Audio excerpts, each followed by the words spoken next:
I just finished an interview with a confidant and friend of the two people who were closest to bin Laden, those couriers who you just mentioned, who led the CIA to the compound. It's about half a mile behind me. He revealed a lot of details about life inside that compound, including the fact that nobody could walk through those front doors unless they were children. Today we learn more details about what went on behind these 3 feet thick, 16-foot high walls. A local shopkeeper says the bin Ladens apparently liked Coke and Pepsi. They had it delivered in bulk. One 12-year-old visited the compound and received rabbits as gifts.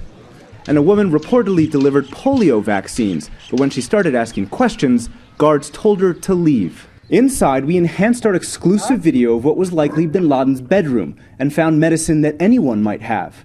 That's petroleum jelly on the left, eye drops right next to it. This one is antiseptic cream for cuts. And the blue box? We couldn't read the writing, so we went to a local pharmacist and showed him the image. Do you have one of these?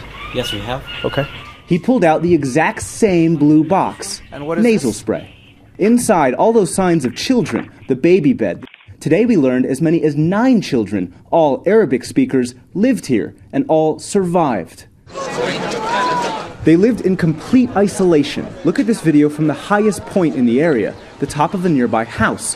You cannot see into bin Laden's first floor.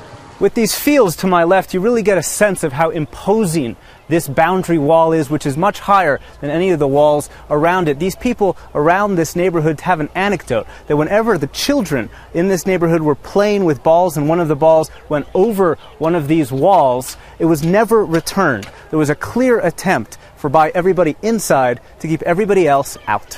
Sometimes the kids were paid money and told to go away.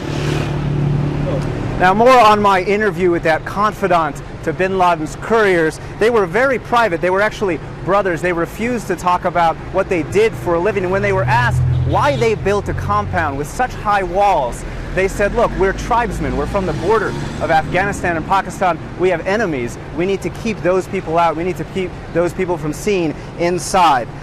The walls of the compound were very high, and the women in the compound were always covered. The people inside that compound didn't really participate in the community at all. They would not go to funerals or weddings. They occasionally would go to markets, and George is a very private life within those walls.